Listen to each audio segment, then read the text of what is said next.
I woke to the steady beep beside my bed and said, "Is it morning already?" The nurse smiled. "You slept longer today, Ethan. That's a good sign." I laughed weakly. Everything feels heavy.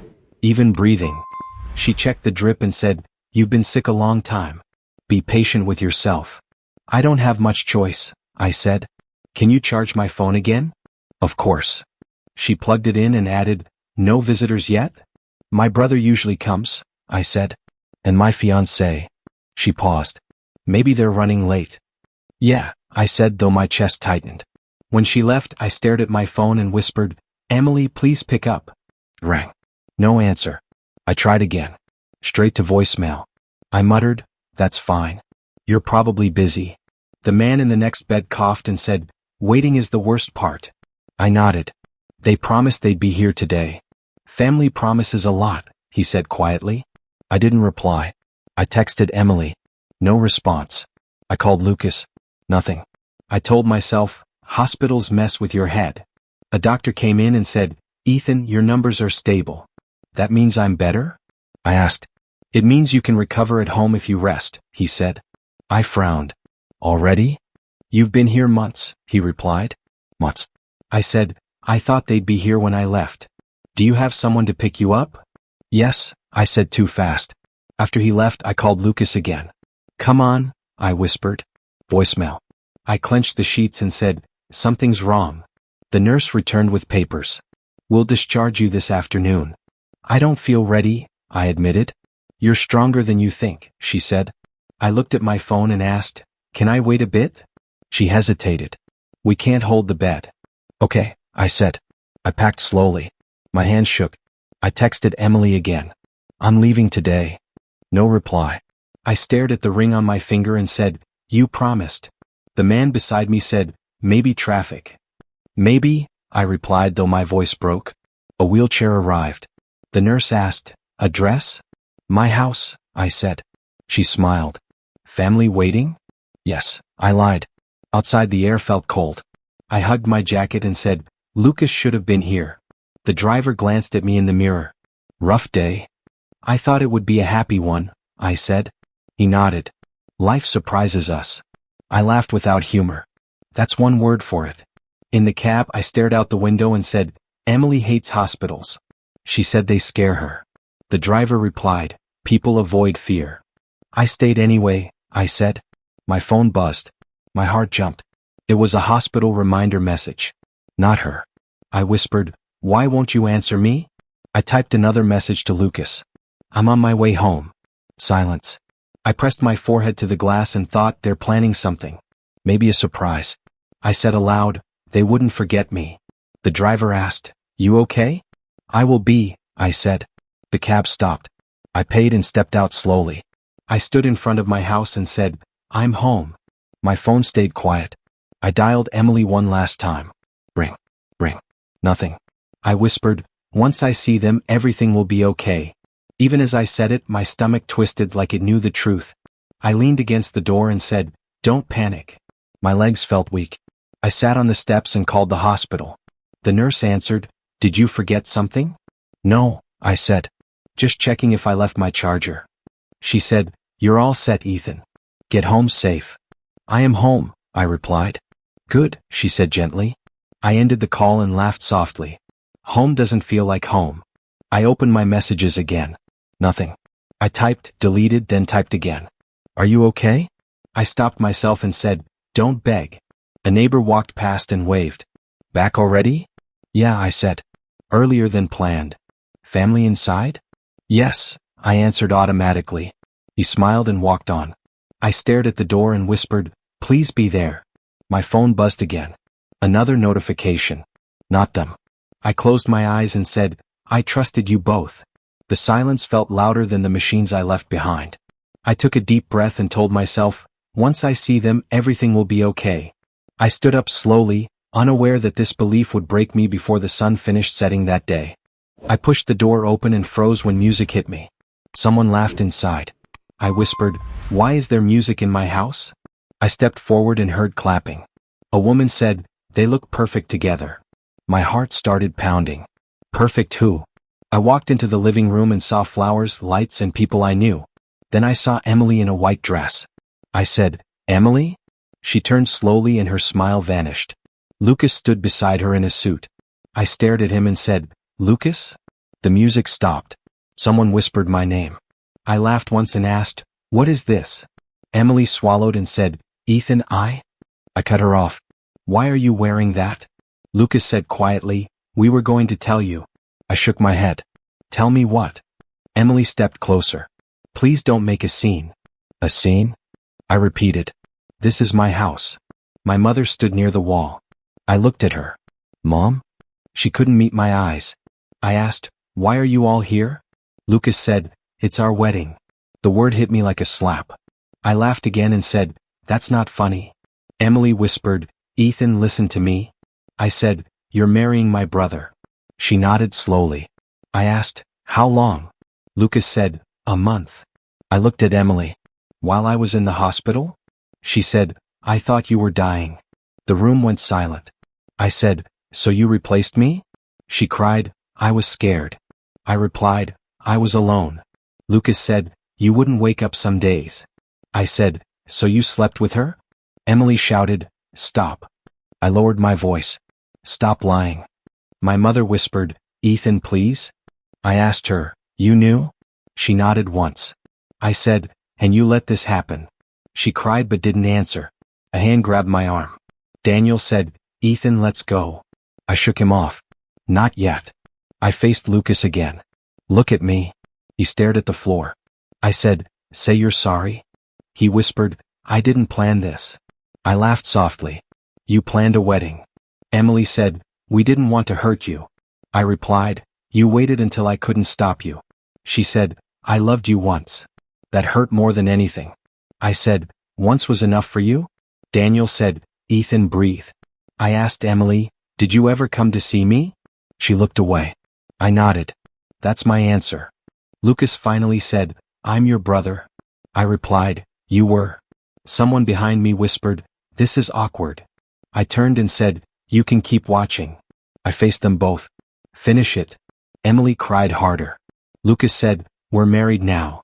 I said, "Congratulations." My voice sounded empty. Daniel pulled me toward the door. I didn't fight him. Emily called, "Ethan, please?" I stopped and said, "Take the ring." She said, "What?" I pulled it off and placed it on the table. I said, "I don't want it back." My mother whispered, "I'm sorry." I nodded once. Daniel said, "Let's go." I walked out without looking back. Outside, Daniel said, "Say something." I replied, "I feel nothing." He said, "You don't have to be strong." "I'm not," I said. Music started again behind us. I laughed quietly and said, "They didn't even wait." Daniel asked, "Do you want to yell?" "No," I said. "Cry?" "No." "Hit something?" "No." He looked worried. I said, "Something just died." He asked, "What?" I answered, "The part of me that trusted them." We stood there in silence. I felt hollow, not angry. I said, "Take me anywhere." Daniel nodded. As we walked away, I didn't scream. I didn't beg. I didn't curse them. Inside, something broke so quietly that no one noticed. I told Daniel, "I don't want them to know where I am." He nodded. "Then we'll keep it quiet." The apartment was small and smelled old. I said, "It's fine. I don't need much." Daniel asked, "You sure?" "I'm sure," I replied. I sat on the mattress and said, "At least it's quiet." Daniel forced a smile. "Quiet can be good." That night, I stared at the ceiling and whispered, "I loved you once." Emily's voice echoed in my head. "I thought you were dying." I said out loud, "So you buried me early." My phone buzzed. Daniel texted, "You okay?" I typed back, still breathing. The next day, my chest hurt when I walked. I muttered, "Don't be weak now." At the clinic, Dr. Brooks frowned. He said, "You left the hospital too soon." "I needed air," I replied. He asked, "And did you get it?" "Some," I said. He leaned closer. "Your body is healing, but stress will slow it." I laughed softly. "That ship sailed." He said, "You need rest." "I need peace," I replied. He warned, "You can't afford another collapse." "I can't afford another betrayal either," I said. He didn't ask. Back home, I tried to eat. I said, "Food tastes like paper." Daniel sat across from me. "You're losing weight." I lost more than that, I said. He said, you want to talk about her? No, I replied quickly. He waited. I added, talking didn't save me. That night I replayed her words again. I loved you once. I whispered, once wasn't enough. I turned my phone face down. Days passed. Daniel called often. He said, you don't have to disappear. I already did, I replied.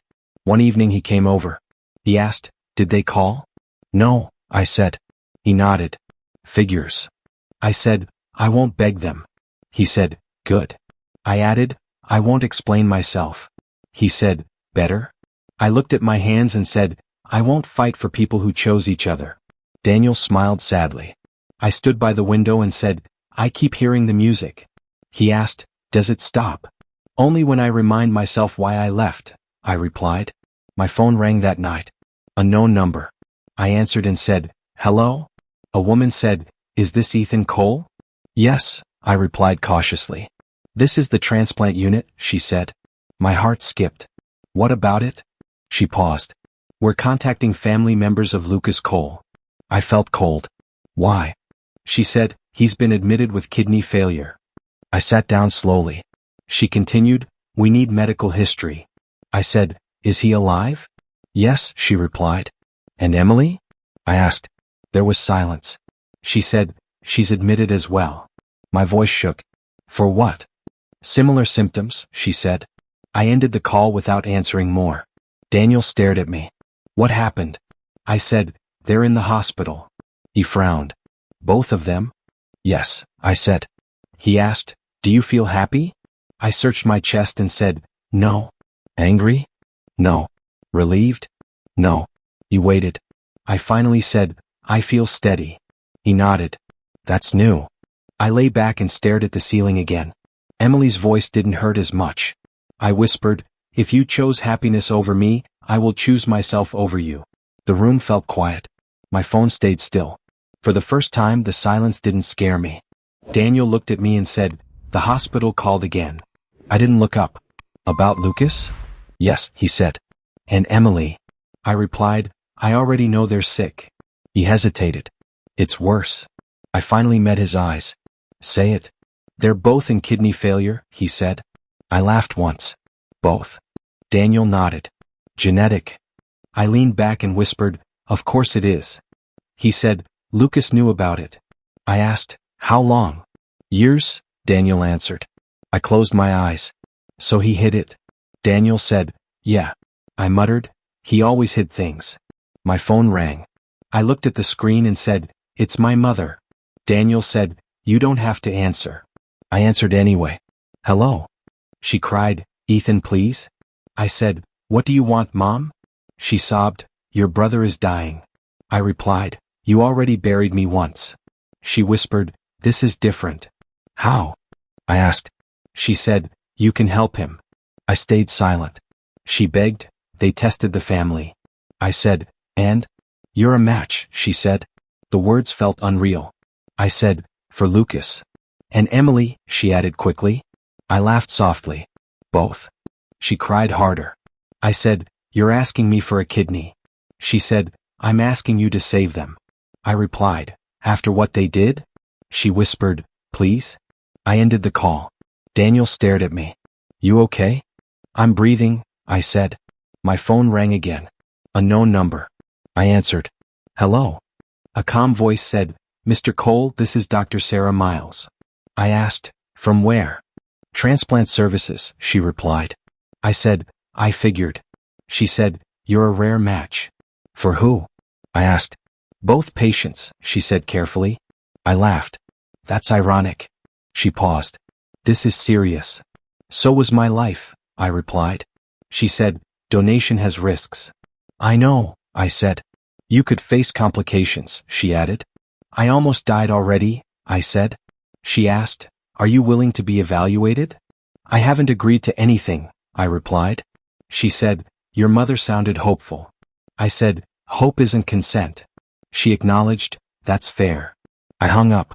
Daniel said, Emily called me. My chest tightened. Why? She wants to talk to you, he said. I said, give her my number. She already has it, Daniel replied. My phone rang again. This time I knew. I answered and said, "What?" Emily whispered, "Ethan." I said, "You found your voice." She cried, "Please don't be cruel." "You married my brother?" I replied. She said, "I'm scared." I said, "So was I." She whispered, "You're the only one who can save us." I stayed silent. She continued, "I didn't mean to hurt you. You meant to survive," I said. She said, "I thought you wouldn't make it." "I did," I replied. She sobbed, "Please?" I said nothing. She asked, "Are you there?" "Yes," I said. "Will you help us?" she asked. I closed my eyes. I ended the call. Daniel exhaled. "That was cold." I said, "That was quiet." The phone didn't ring again. Later Dr. Miles called back. She said, "Take time to decide." "I will," I replied. She added, "No one can force you." "I know," I said. That night my mother texted prayers. I didn't reply. I sat alone and said out loud, "They need me now." The irony made me dizzy. I whispered, "I held nothing before. Now I held something they needed to live." For the first time since the wedding, the power wasn't theirs anymore. My mother called before sunrise. She cried, "Ethan, please answer me." I said, "I'm here." She sobbed, "Your brother keeps asking for you." I replied, "He knows my number." "He's ashamed," she said. "He wasn't ashamed at the wedding," I answered. She cried harder. "You're all I have left." I said, "You had me before too." She whispered, "Please don't punish us." I said, "I'm not punishing anyone." "Then help him," she begged. I stayed quiet. She said, "He said he's sorry." "Tell him to say it to my face," I replied. Later that day Daniel drove me to the hospital. He asked, "You sure about this?" "I need to hear them," I said. In the room Lucas looked smaller than I remembered. He said, "Ethan." I said, "Look at me." He tried and failed. "I'm sorry," he whispered. "For what?" I asked. "For everything," he said. I replied, "That's vague." He swallowed. "For betraying you." I nodded. "Say it louder." He repeated it, shaking. Emily spoke next. She said, "I still care about you." I laughed softly. "That word feels cheap now." She cried, "I never stopped caring." "You stopped choosing me," I said. She said, "I was afraid." "So was I," I replied. Lucas said, "I didn't mean to steal her." I snapped, "You stole my life." The room went quiet. Emily whispered, "We're asking for mercy." I asked, "Or my kidney?" She didn't answer. A doctor cleared his throat. I said, "You can leave." He did. Daniel stood by the door. He said, "I'll wait." I looked at Lucas again. "Why didn't you tell me about the condition?" He said, "I didn't want to seem weak." I replied, "So you let me be sick alone." Emily cried, "Please stop." I said, "No one stopped you." She said, "I wore the ring every day." I asked, "Did you visit me?" She shook her head. I said, "Then don't talk about rings."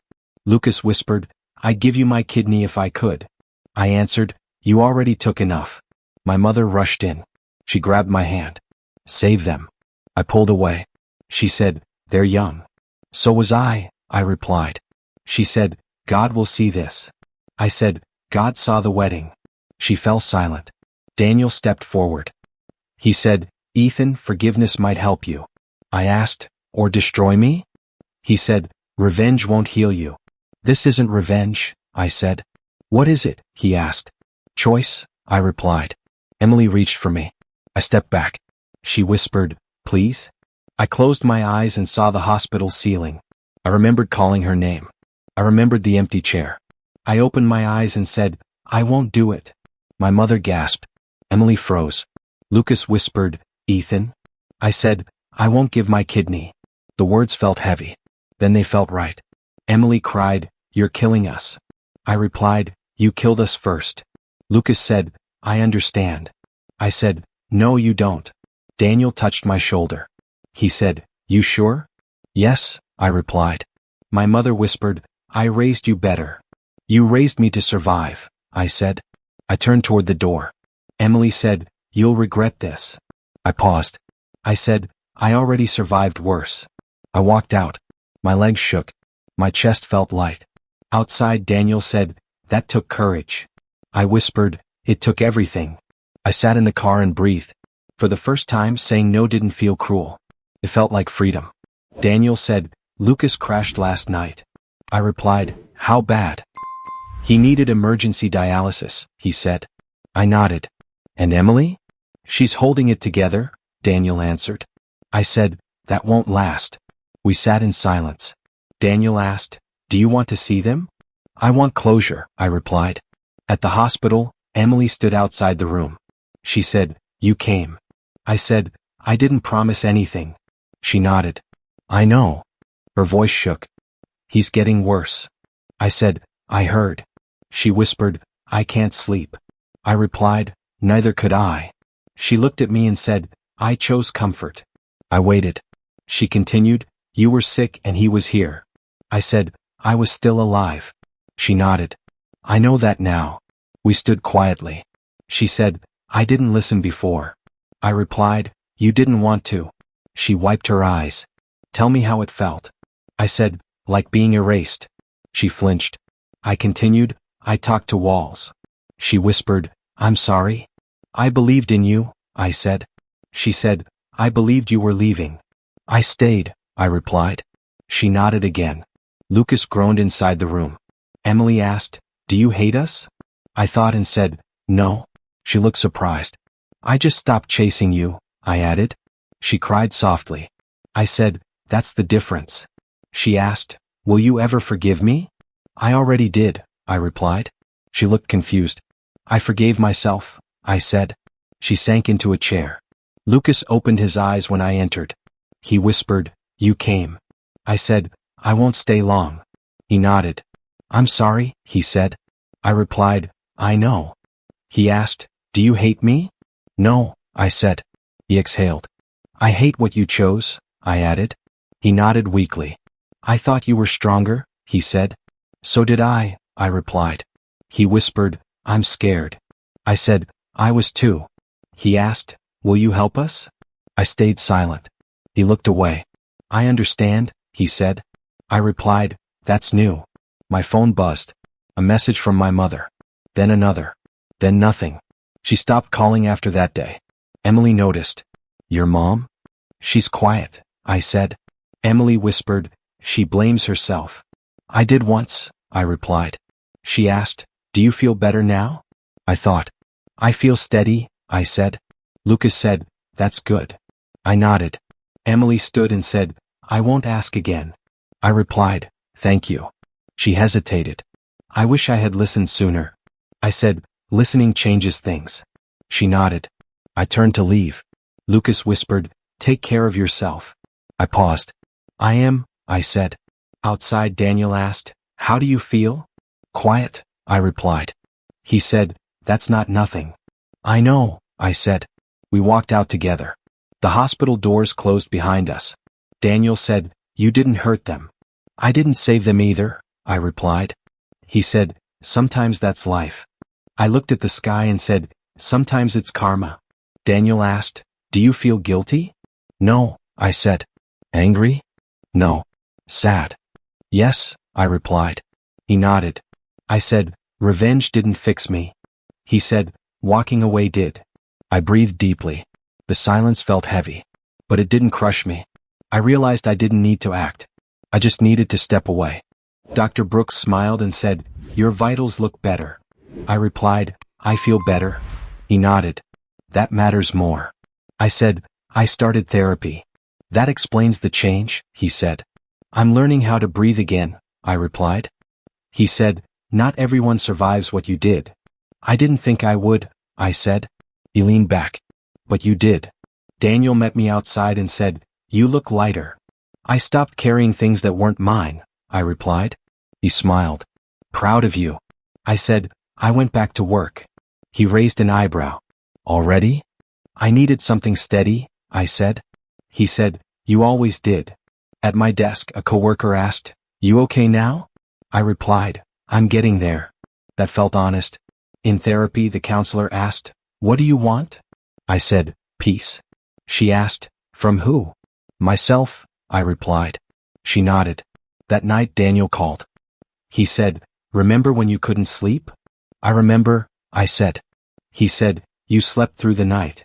I dreamed, I replied. He asked, about them? No, I said. About you? Yes, I replied. He laughed softly. That's growth. I cooked dinner alone and said, I don't miss the noise.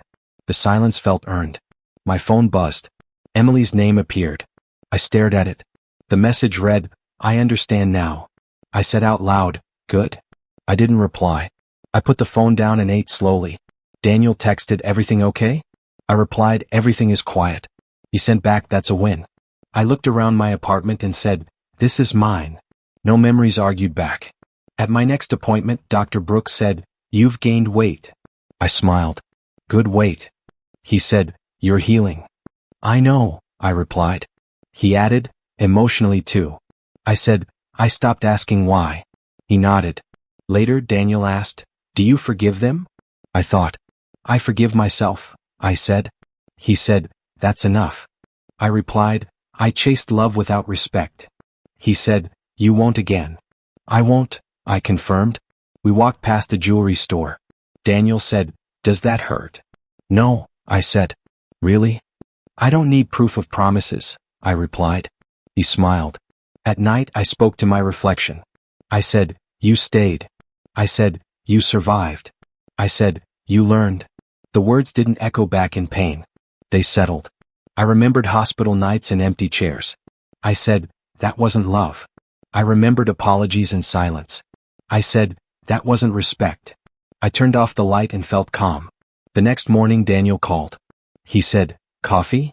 Yeah, I replied. At the cafe he said, you're different. I'm honest, I said. He nodded. I checked my phone once more. No new messages. I didn't feel rejected. I felt done. Daniel said, what now? I replied, I live. He raised his cup. To that. I raised mine. I said, love without respect isn't love. He said, say it again. I smiled. Love without respect isn't love. The words felt strong. Not angry. Not sad. Just true.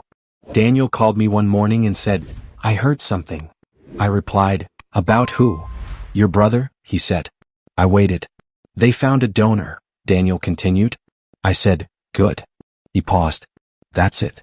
That's it, I replied. He asked, how do you feel? I searched myself and said, quiet. He said, Emily left him. I nodded. I expected that. No anger, he asked. No relief, I said. Nothing. Peace, I replied. Daniel exhaled. You're really done. Yes, I said. We met later that day. He said, you want to talk about it? I don't need to, I replied. He studied me. That's new. I smiled faintly. That weekend I drove alone. I parked near the old venue and said, so this is it. The place was quiet. I walked inside and whispered, I imagine vows here. No one answered. I said, I imagine promises. The walls stayed silent. I laughed softly. Good. I sat on a bench and said, I don't hate you. I waited. I don't miss you, I added. The words felt honest. My phone buzzed. A message from my mother. It read, he survived. I typed, deleted, then typed again. I sent, I know. She replied, he asked about you. I stared at the screen. I answered, I hope he heals. That was all. I put the phone away and said, boundaries matter. I stood and walked the aisle alone. I said, this isn't failure. I said, this is release. A memory tried to surface. I said, not today. At home, Daniel called again. He asked, do you regret anything? I said, I regret staying silent too long. He nodded through the phone. I added, I don't regret leaving. He said, you saved yourself. I had to, I replied. Later that night, Emily sent a message. It said, I'm sorry for everything. I read it once. I didn't reply. I said out loud, apologies don't rewrite history. I deleted the message. The room stayed calm. No shaking hands. No racing heart. Just space. I thought about the hospital, the wedding, the silence. I said, I survived abandonment. I said, I survived betrayal. I said, I survived myself. Those words mattered most. The next morning I ran into Daniel again. He said, you look settled. I am, I replied. He asked, if they came back? They won't, I said. But if they did? I would wish them well, I answered. And then? I would walk away, I said. Daniel smiled. We sat quietly. He said, some people call that mercy. I shook my head. This isn't mercy, I said. What is it? Closure, I replied. He raised his cup. To closure. I raised mine. I looked around and said, I don't need revenge. Daniel asked, why not? Because karma already spoke, I replied. I stood and stretched. I said, they live with their choices. And you? Daniel asked. I live with mine, I said. The sun felt warm. I took a deep breath and smiled. I said, I didn't win by watching them suffer. Daniel listened. I won by surviving, I finished. The words didn't shake. They didn't echo. They simply were. And for the first time, that was enough.